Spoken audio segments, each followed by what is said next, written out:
Hello, welcome to my channel. Today I'm going to show you guys how to cover a hole. Vehicles usually have many holes. Sometimes they either don't put from the factory or remove during their service and never put anything back. And that creates access for salt, dirt, water, creatures, you name it, to crawl or to corrode, rot, collect, and such. So today I'm going to show you how to cover this up so that way you don't have that hole there. That will keep the moisture, salt, dirt from entering engine compartment or just sitting on the frame and rotting away. So what you need is 4 clips. You need 4 clips like this. However, you need to squish those tabs. See right there? Nothing's there.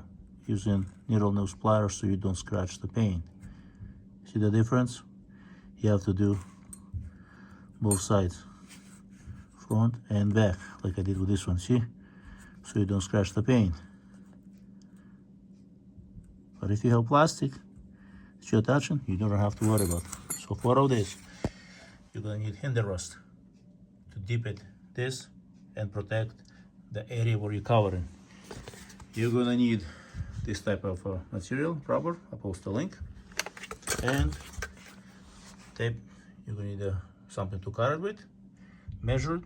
This is the piece that I have cut out, and I'll show you how to install.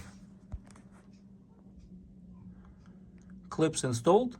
You can see an H oil is applied, as you can see.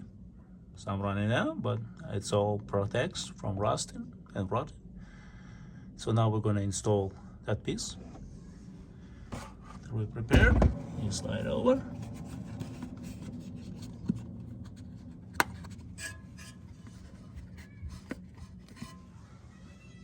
Can do it with one hand holding camera and with other hand trying to slide. So let me put that in and I'll show you.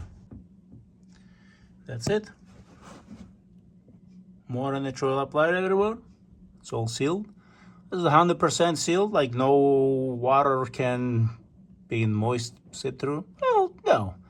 But is it better than it was before? Absolutely. Will I get any sand or salt chunks there? Absolutely not. It's all sealed. See, I did the cut to the side on this side. On the opposite side, I did on the top the cut. So we'll see which one works better.